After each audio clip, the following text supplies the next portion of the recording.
Good afternoon, everyone. My name is Solney Adelstensen, and I'd like to welcome you all to our 2021 Tyson Summer Seminar Series online. For those of you who haven't joined us before, I'd just like to point out that we try to create an interactive space using the YouTube chat box, which should appear either to the right or below the video on your screen. Feel free to introduce yourself and share where you're tuning in from. And during the seminar, please use the chat to ask questions at any time about the research being presented. Put them in there, as I said, anytime, and we'll gather them at the end of the talk for a question and answer session. Today, I'm honored to introduce our seminar speaker, Dr. Robin Verble from Missouri University of Science and Technology, where she's an associate professor of biological sciences and the founding director of the Ozark Research Field Station. Prior to coming to Missouri, Dr. Verble was formerly assistant professor of fire ecology and the director of the Center for Fire Ecology at Texas Tech University. Her work focuses on the effects of prescribed fire on insect community structure and thermal physiology.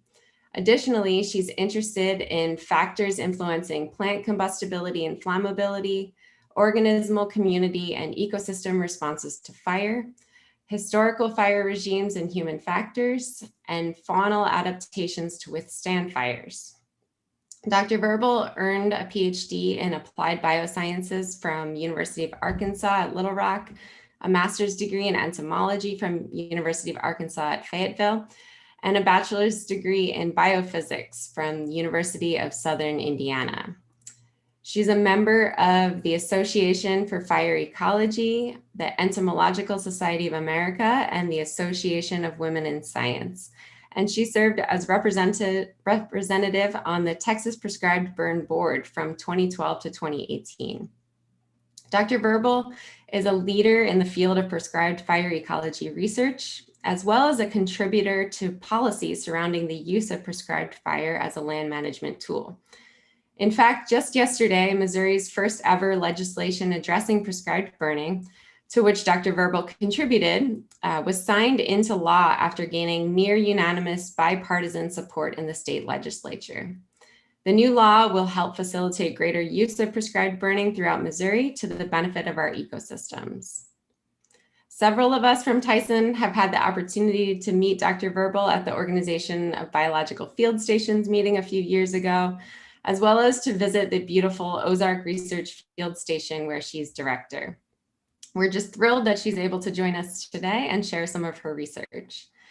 So with that, I'll hand it over to Dr. Verble for her talk, which is entitled Living in the Ever-Changing Litter, a discussion of ant spatial and temporal dynamics. Thank you, Solney. That was a wonderful introduction.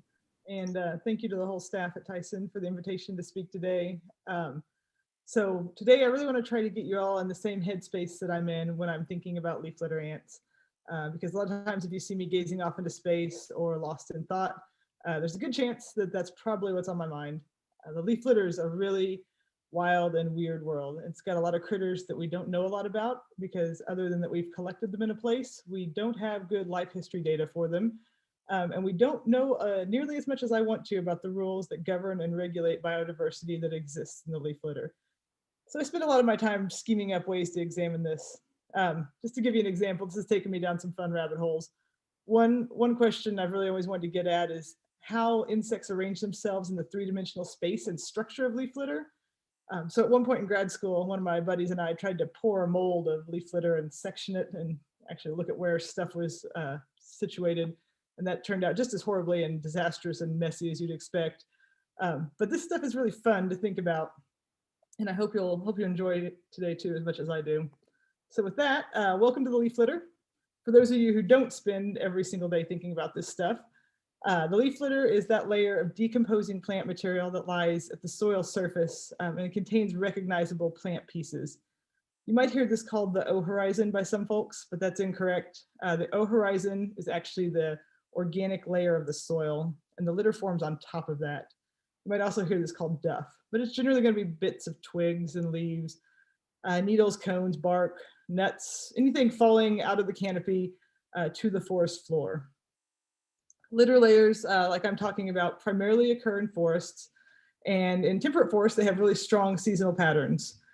And they can be driven in their thickness, decomposition rate, nutrient content by things like the plant species composition that's occurring locally, climate, soil fertility, the elevation, and then the latitude.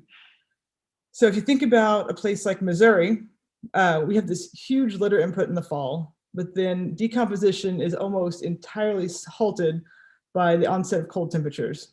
Then it picks back up again in the spring, accelerates in the summer with the warmer temperatures and our lovely humidity. If you've ever gotten out and measured it, sometimes you'll get like 30, 40 centimeters of litter in the fall in some places, but that can reduce down to like 2, 3, 4, 5 centimeters by the end of summer with the right conditions. And of course, if you get a disturbance like a fire, you can accelerate that down to almost zero in a really short amount of time. Leaf litter is also home to a really diverse micro and macrofaunal and invertebrate community, largely due to that nutritional and chemical diversity that it has. Remember, all those exogenous inputs from the plants are coming from different species of plants. So litter composition can be really unique compared because of that local plant community, meaning we're going to see really patchy spatial variants in litter composition. And therefore that litter arthropod community is also going to be really patchy on really small spatial scales. In fact, litter ant diversity is being regulated at about the 1 meter scale, which is really remarkably small relative to the scale that a lot of forest measurements are taken on. But when you think about it, this makes sense. Most insects, especially those that are living in the litter, aren't terribly mobile. They aren't moving large distances, and they aren't able to cover really huge swaths of ground. And if they prefer really specific habitat conditions, like I referenced with these specific litter compositions and litter conditions, they might really be constrained to these local areas. So with that, let's meet a few of the stars of our show today. In Missouri, we've got about 75 species of leaf litter ants. Just a few to show you what some of the diversity looks like. This is Stenoma diecki. We've got Myrmecina americana, a couple species of Hypoponera, the cutest ant that has ever walked the earth, Discotheria there. You can see its little disco ball clubs at the end of its antennae. And then we've got some larger species like the Saphenogaster that are critical for things like seed dispersal throughout the leaf litter. And just as much as the leaf litter is a really critical home for the ants, and litter decomposition is a really critical function to forests, arthropods like ants, which make up a pretty substantial portion of those arthropods, are really critical to leaf litter decomposition. So this figure from Bockhorst and Wardle's 2013 work is demonstrating that leaf litter decomposition in these experimental leaf litter bags happens faster when arthropods are allowed to colonize the litter. And they do this by putting coarse mesh in these bags versus fine mesh. And you can see when there's coarse mesh, which lets the arthropods in, that decomposition rate is a lot faster. You can see the same things happening in these figures, work by Yang and colleagues. Same trend holds true, and it's holding true across different forest types. But importantly, what this is showing is that these rates are different across different forest types. So you can't compare decomposition rates in a pine forest and a chestnut forest with and without insects and expect to see the same rates. You have to compare within forest types. So I want to stop giving you a little bit of background here on the leaf litter itself and take a quick aside to tell you about how we sample ants. Once I get into my work, I'm going to show you a lot of results and talk a lot about the results we've collected over several different studies. And these studies all rely on two primary methodologies. First, we've got our Berlese sampling. So for this, we get out and we collect leaf litter from defined grids, generally either these 1 square meter or 1/4 square meter grids. To do this, we scoop up all our leaf litter into one of these leaf litter sifters that you see the guy in the front holding there. These leaf litter sifters have a mesh grate that separates the top and the bottom. And we shake the leaf litter so that the fine bits of leaf litter and all the bugs that are in there fall through the grate and separate themselves from the coarse litter. The coarse litter is then discarded, and we bring back the fine litter and the little buggy bits to the lab in a linen bag. Once we're back in the lab, we'll use the Berlese funnel to extract the arthropods from the fine leaf litter. To do this, we've got another mesh grate that we place on top of a funnel, and that funnel is terminating in some ethanol. Sometimes we'll add a light source at the top of this to help the litter dry out a little faster. Sometimes we'll just let the litter passively dry. As the litter dries, the insects will start to flee out of it.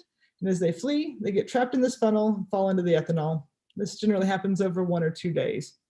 There's a lot of different setups for these Berlese funnels. I picked this photo because it's I think aesthetically pleasing, but these are some of our hanging Berlese funnels, by far the most difficult and annoying ones to use. This is a photo from Borneo a few years ago. These things, the slightest bit of movement, you knock into them, the wind blows, they shake around, little bits of debris fall into your ethanol, makes it a real pain to sort through stuff. Wouldn't recommend them to anybody. Much better bucket type traps that are a lot more stable. The second method that you non-entomologists might be a lot more familiar with is pitfall trapping. So pitfall trapping works to capture surface active arthropods by putting a container of killing fluid flush with the ground, so that stuff that's active either falls through into this container passively or actively if you've got some kind of bait in it. Sometimes we'll add a little roof over this to keep things like rainwater from accumulating in the trap. And I love this picture. Here's a side profile view of an immaculately clean pitfall trap. Again, this must have been in the field for like half a second because they're dirty almost instantly after you've installed them. But with both of these methods, the real legwork happens in the lab. Specimens accumulate really quickly, and you spend the bulk of your hours behind a scope keying and sorting ants. It's not uncommon to have 12 or more species, sometimes collected in a single meter of leaf litter. And that can mean hundreds of individuals if you're studying, if you're getting a specimen, if you're getting a sample from that has a colony in it. And commonly we've got 25,000 plus ants in a study that may occur over a month or so. So the students and technicians and folks who work on these projects put a lot of effort and dedication into this work, and I just want to give all of them a quick shout out, because without the people who've worked on these projects with me, we would not be able to get this kind of processing effort finished. Okay, though, like I said, quick aside there to let you know the methods that we're using when you see these results, so you can picture in your head how we're getting these numbers. But the title of this talk was Spatial and Temporal Dynamics. So I could also rephrase that as everything changes in space and time. So I'm going to take that idea in 2 parts and start with part 1 as everything changes in space. The spatial dynamics of leaf litter can be governed by a whole bunch of really broad parameters. We've already talked about a bunch of these: the chemical composition of the leaves being input, the plant composition surrounding the site, the soil structure, the elevation, the climate. The work from my lab shows that there are really predictable spatial trends in leaf litter ant communities too. The data you're going to see over the next several slides comes from our work in Arkansas, Missouri, New Mexico, Borneo, Texas. And while I've made the case to you earlier that each site is unique and can't be compared among sites, has to be compared within sites, I think I can also show you these data confidently and show you that there are general trends and ideas that hold true across all the sites. So I'm showing you these data. If I forget to reference where the data came from at a particular slide, please feel free to just send me back at the end of the talk, and I'll be happy to tell you more about that specific set of data. So we'll start here. This is data from the Valle Caldera National Preserve in New Mexico. This is comparing 3 forest types and looking at ant abundance from pitfall traps. And what we're seeing here are these site level differences in how many ants you find across sites. And I will stop here and caution about using ant abundance as a metric. Ant abundance can be a real difficult thing, because 1 ant, 1,000 ants, it's pretty much all the same thing when you're thinking about a colony, right? 1 ant, 1,000 ants can all be a colony of ants. But ant abundance for ant communities can be a really excellent surrogate for ant activity. So when you see me putting this ant abundance data out here, don't think so much about ant abundance, think about ant activity. So what this is showing you is that ant activity varies among these sites. The next slide is looking at those same exact sites, but it's looking at species richness. So while these trends aren't as dramatic, they are still significant. So you're seeing different species richness at different sites. And these sites represent, as I mentioned, different forest types. So we've got mixed conifer, a mixed pine, and then a ponderosa pine moving from left to right. Then if you jump all the way across the world to Borneo in the Crocker Range Man and Biosphere UNESCO site, we're now looking at two forest types, the core and the buffer of this reserve. In other words, core forests, which are forests that are really highly protected from human use. And then those buffer forests are a zone around those core forests that are less regulated. And again, we're seeing these same trends, differences in ant activity between the two forest sites and the two forest types. These are places that are about 500 meters apart. If you break this down in the same Borneo forest to places that are about 50 meters apart, these are 16 meter square grids. We're still seeing the same patchiness, different numbers of genera, so different community structure at the 16 meter square scale. So stand level differences, and also stand level differences in ant activity as measured through ant abundance in these same sites. And then if you keep narrowing the spatial scale down, again, looking at these Borneo sites, all the way down to the single meter squared, you start to get some really neat data.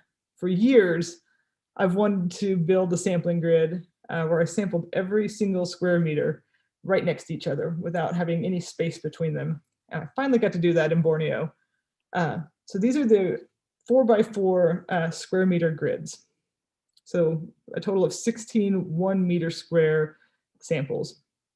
These are replicated across the forest in Borneo, I believe 16 times in total. Each sample's position relative to the other sample is recorded as we collect these. And what I'm really interested in here is how each square meter looks relative to the ones near it in terms of the community structure and the species composition. These data are easy to collect because it's the same sampling techniques I've used for everything else, but these data are a lot trickier to analyze to answer the kinds of questions that I'm interested in. I've been working with some new spatial statistics, or new to myself, spatial statistics and semi-variograms to generate some data on this. But it's slow moving, and I wish I had more to show you, but I will show you some of the preliminary work that we were doing with this, and give you just a hint about where we think we're going. So if you pick any random 1 square meter plot in this 16 of the 16, and you represent it here in red, and you say it has a species richness of N, then all these plots in orange will have values that are closest to N. All these plots in yellow, their values will be middling relative to N. And then these green ones will have values that are the furthest from N. So you do this over, you see the same trend holding over most of the plots. So what we think we're seeing here is a sign function for a really highly localized biodiversity. In other words, if you took this plot and took time off there and put space, areas where you have really high diversity and then pockets of absolutely no diversity on these really, really small spatial scales. We've also started mapping compositional data in the same way, kind of using these heat maps. So this is Myrmeteris, which is a Formicine subfamily Formicinae. And each black box is a 16 meter square, or is it, yeah, 16 meter square grid. And again, each cell within that is a 1 meter square plot. So black space in these is where there's nobody in that genus occurring. Green space is going to be low density. Red space is high density. So when you look at something like Myrmeteris, you're seeing these guys occurring on like a 2 to 4 meter scale. But then you move up to something like Nylandaria, and Nylandaria is not functioning on this meter scale. It's functioning maybe more on a 16 or 4x4 meter or 16 square meter scale. And we're doing these over all of the genus, the genera that we found. So there's a lot to unpack here. There's a lot more to explore. There's a lot of statistics to do before I can say anything concrete other than just looking at some visualizations. So I don't want to jump too far into this or speculate too much at all, but I did want to show you where we are at this point, because this is, I think, some of the more exciting stuff that we're thinking about in terms of the spatial dynamics right now. So I want to go ahead and move on to the second half of this talk, which is starting to think about the temporal dynamics of leaf litter ants and how time changes what's going on in the leaf litter. just as a quick refresher, leaf litter is not only spatially patchy, it's also temporally patchy. As I mentioned earlier, in temperate zones, there's a seasonal pattern to this. In tropical zones, decomposition may be pretty fast at all points in the year, and litter may be just a generally scarce thing in some areas. So when I say that, this slide from our work in New Mexico is probably not going to be much of a shocker to anyone. This is showing seasonal trends in ant species richness following what we would exactly predict, which is the seasonal trends in leaf litter. Leaf litter availability is the lowest just before leaf drop, which also coincides with the cooling of temperatures. So not surprisingly, ant activity drops off. Then when leaf litter availability is high in the early spring, before decomposition can begin, temperatures are warming back up, ants are back out. What gets a little more interesting is when you start to look at this from year to year, you can also see turnover in species richness from these longer time scales. And this is only 3 years of data, but when you look at these successional patterns for other species, you can see that this gets pretty interesting. This is data post Mount St. Helens eruption that my collaborator from the New Mexico ant work, Dr. Bob Parmenter, collected with beetles. And so this is looking at 23 years of beetle data after the eruption. The ant data that I'm showing you is now in our 10th year of data collection, and we're working on building figures similar to these for our ant species that we're collecting to see if we're seeing these same trends where species are dropping off and other species are coming in. The New Mexico data that I was showing you are site level data, but they're also data that have been collected post wildfire. In fact, post largest ever at the time wildfire in New Mexico's history. So it makes for a really interesting study to see if this disturbance causes these successional patterns in the same way that this disturbance did for beetles. And for those of you who are familiar with my work, you're probably pretty impressed that I got almost 35 slides in without talking about fire. I think that may be a personal record, but most of my research has actually specifically focused on the effects of fire on these leaf litter arthropod communities, because if you're a leaf litter ant, I think it's a really interesting question. What happens to you when a fire consumes your little ant house? You've got a whole leaf litter bed that is utterly destroyed most of the time when fires move through. Even the mildest of fires generally pulls off the leaf litter. So I've broken this question up into a three-part story here, with part one thinking about how leaf litter ants might survive forest fires. We need to know where the heat actually is. So this is data from the Arkansas Ozarks, where we mapped heat profiles of forests way back in 2009. I have to say, technology has improved so much since I made this figure, specifically the affordability of technology. I spent the morning actually ordering some new FLIR stuff after I looked at this slide and realized that I could make a way better looking slide for about $250 now, but this still does the job and gets the point across. The heat in a fire isn't intuitively where you'd expect it to be at the microhabitat level.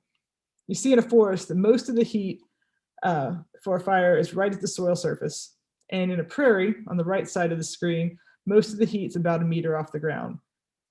Both of these are the spots where the highest availability of fine biomass is occurring. So as a fire person, yes, of course this makes sense, but maybe not what I would have expected before I got too far into this.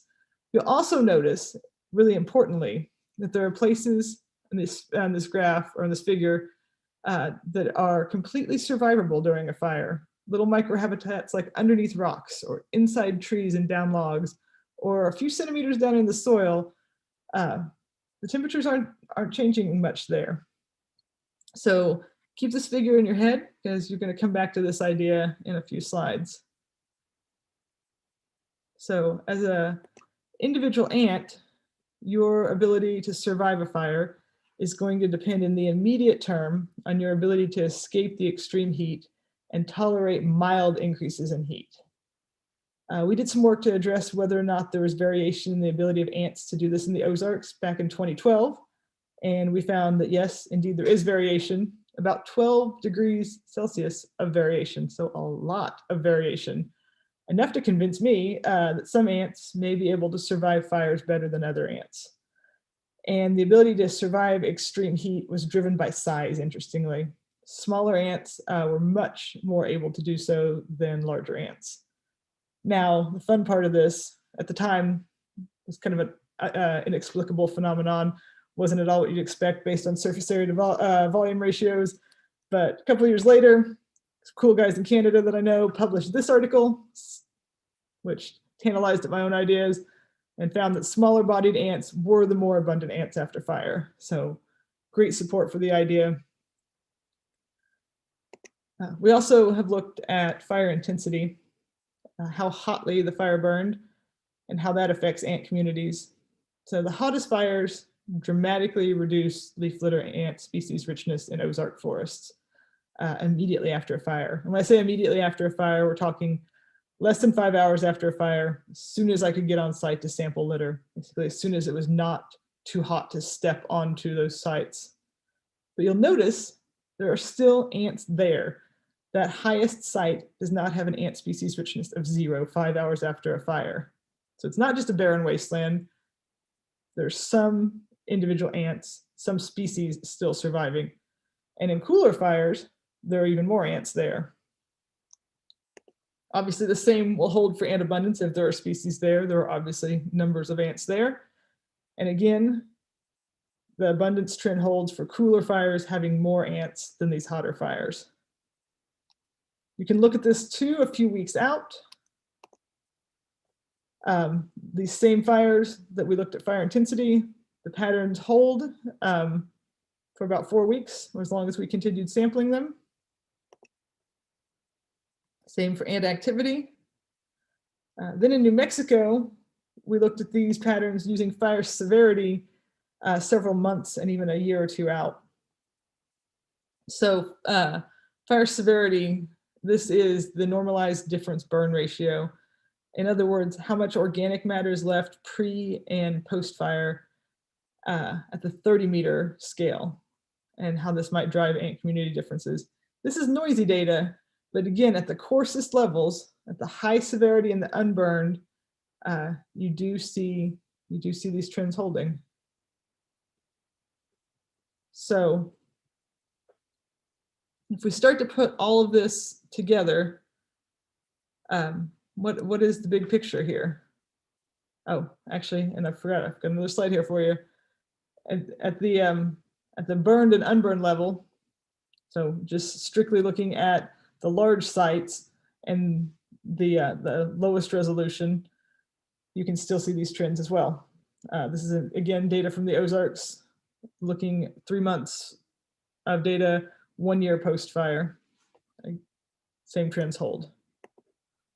But putting all this together, what is our big picture here? And I thought a lot about this particular part of it. You know, there's differences in fire temperature. Different ants are responding differently to heat. Fire intensity, fire severity, and fire presence are all impacting leaf litter ant survival, leaf litter ant activity, and leaf litter ant presence on the landscape.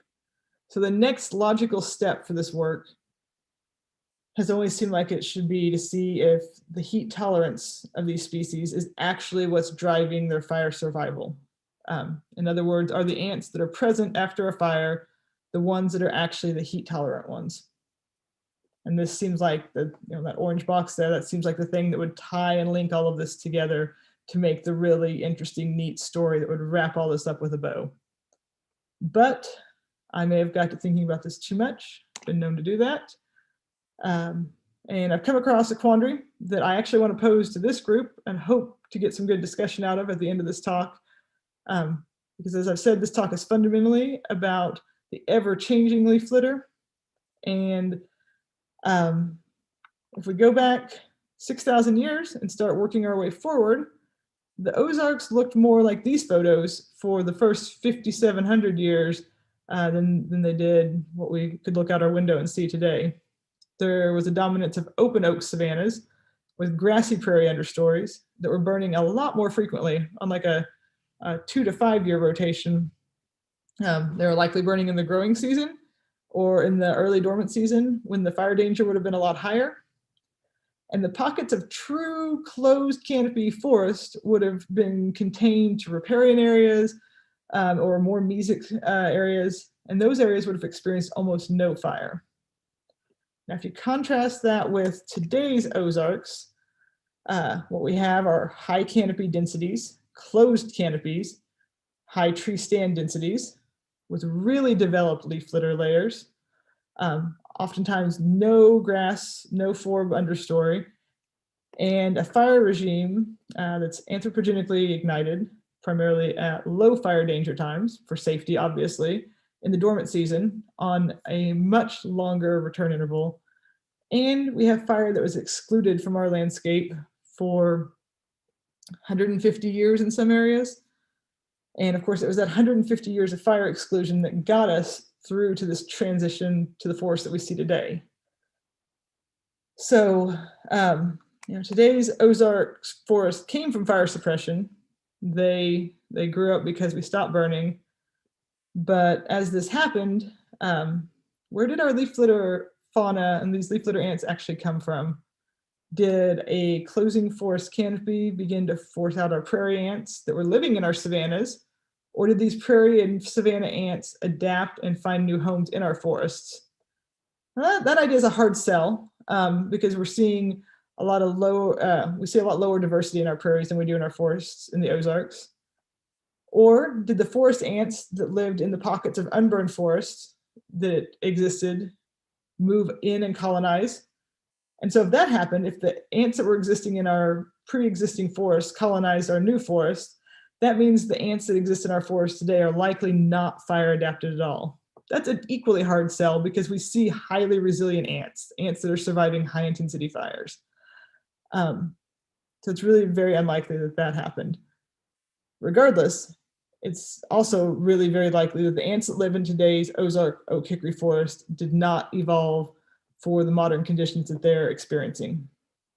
They either didn't evolve for forest living or they evolved for forest living and not for forest fires. So how do we approach this? The best ant strategies to survive in today's forest would be something like this. It'd be being able to take the heat, being able to compete for space when it becomes available, being able to be flexible when your nest site's destroyed. But if those aren't the traits that our forest ants have, then we might need to really consider the implications of fire restoration for our ant species. And it's possible that our ant species could be vulnerable to fire, and then we could be setting ourselves up for vulnerability to insect invasions as a result. Or our forest ants could be waiting to get back to their savanna roots and the historic conditions. So conversion back to savannas could be maximizing diversity. These questions, though, for me, have been a real sticking point moving forward in some of my leaf litter research. As we move our restoration efforts forward and our goals become transitions of our forests to these savannas, the leaf litter fauna is going to be changed and impacted. And I don't think in the grand scale we're going to eliminate any ant species. We're not going to get to restoration at that level. But on these smaller scales, these represent possibly returns to historic conditions. And I'd love to see what these microcosms could represent, or what people think this transition could have looked like. So I'd love to hear thoughts and comments as we wrap this up. So thank you for your time and attention. Before I end this, though, I'd be remiss if I didn't take 30 seconds to tell you about my field station. The Ozark Research Field Station is almost exactly 100 miles south of Tyson on Interstate 44. We're in the Mark Twain National Forest. It's a much more rustic location than Tyson. We do offer primitive on-site lodging and canvas tents with indoor cooking and shower facilities, a fully stocked art studio as of this summer. We've got a small classroom, a workshop, on-site kayak rentals, 4 summer college-level courses, a high school art camp, and a really cool insect collecting fellowship that will be opening for applications for 2022 in the fall. We're also open for individual researchers that may be looking for sites or a home base to come visit the Ozarks. Also, Master Naturalist Scout Groups day events, we are more than happy to host. So if you'd like more information, I'm going to leave this slide up. My contact information is at the bottom of it. Please reach out and we'd be happy to see if we can be a good fit. Thank you again. I'll be happy to take any questions. Thanks so much, Robin, for that very interesting talk. It's great to get a little overview of your field station too. I know this crowd will be interested in that. We have a few questions coming in the chat, and I'd like to remind everyone again that you may please leave any questions you have in the chat on YouTube. So our first question is from Kim Medley. She is wondering, who are the relevant enemies for the genera of ants that you studied in Borneo? So is it primarily other ant competitors, pathogens, or others? So we didn't have any particular genus that we were working on. We were just looking at overview of the general community structure that was there. The most common species that we got, though, fungal pathogens would have been the number one issue. Interesting. Thanks.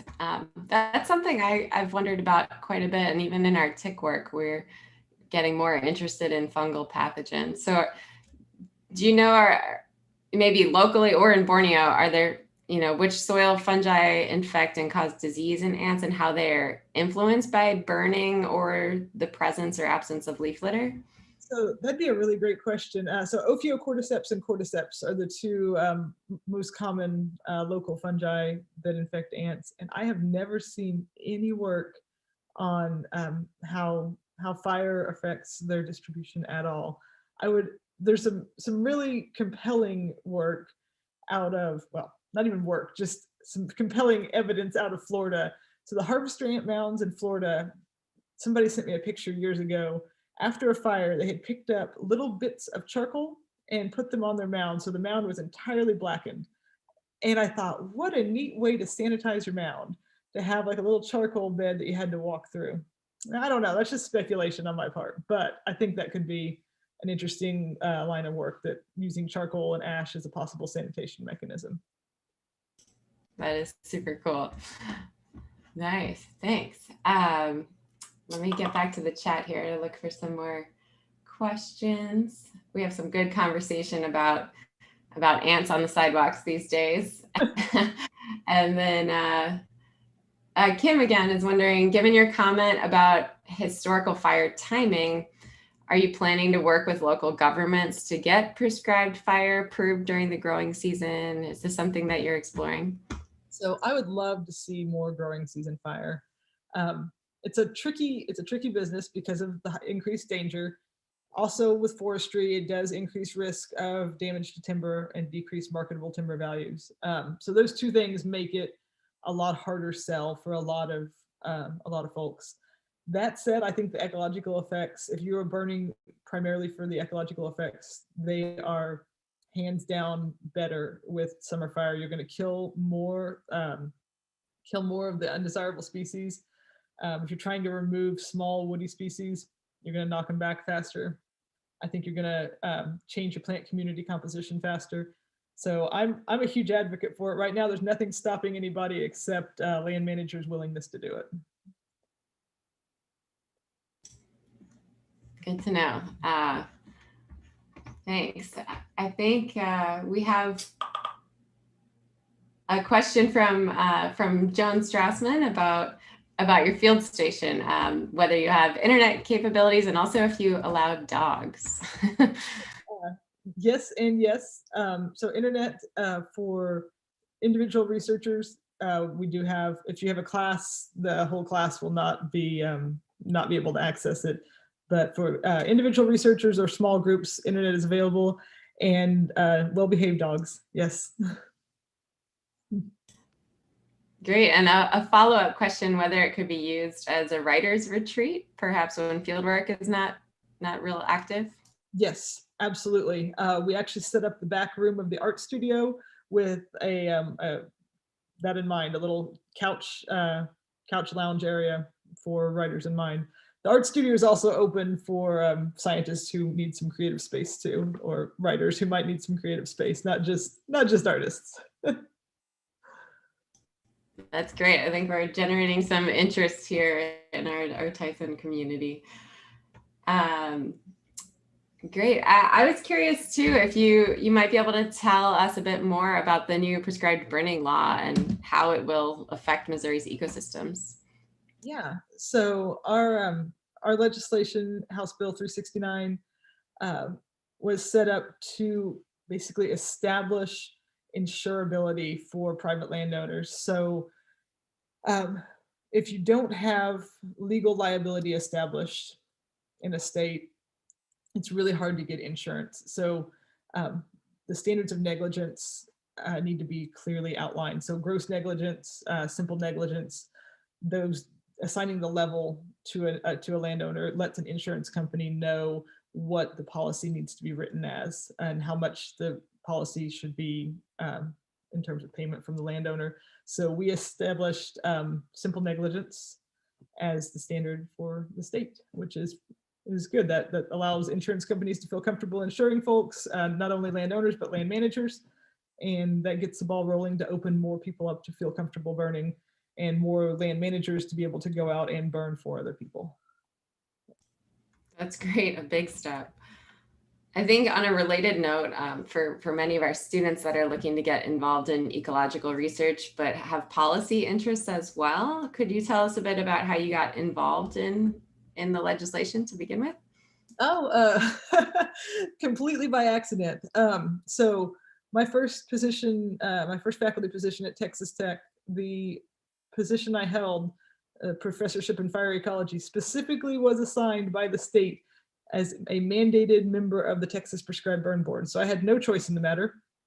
I was assigned to that board, and that board was a policy-making board, and I did what I did what I had to do. I liked it. The first year was a real learning curve, and I didn't really think I'd ever be interested in it or like it, but found myself really enjoying it. So when I got here, I joined the Missouri, ran for a position on the Missouri Prescribed Fire Council and was elected to that, and have pursued working on these kind of issues through that organization. So getting involved in your local Prescribed Fire Council, most Prescribed Fire Councils have even smaller organizations like Prescribed Burn Associations. So getting involved with a Prescribed Burn Association, finding groups like the Nature Conservancy or your Conservation Federation to work with. A lot of times they need people to start doing things like letter writing campaigns, or testifying about personal experiences, or just getting out word to your senator, or finding community support. There's all kinds of ways that you can really start to work on those grassroots level efforts to make those changes. You'd be surprised how much of it is just boots on the ground work. Oh, I bet. Thank you. We have another ant-related question for you. Eva Kohlberg, who is working on prescribed fire and ants at Tyson, she asks, beyond ant survival, do you have thoughts on how ant food resources are affected by fire? Yeah, so yeah, she's been out to the field station a few times down our way. So it's a good question. So if you're thinking about things, depends on the food resource. One, ants have a really diverse set of food resources. For her work, thinking about things like the little eliosomes, those are going to relate back to small forbs. So probably positively, you're going to get an increase in those post-fire.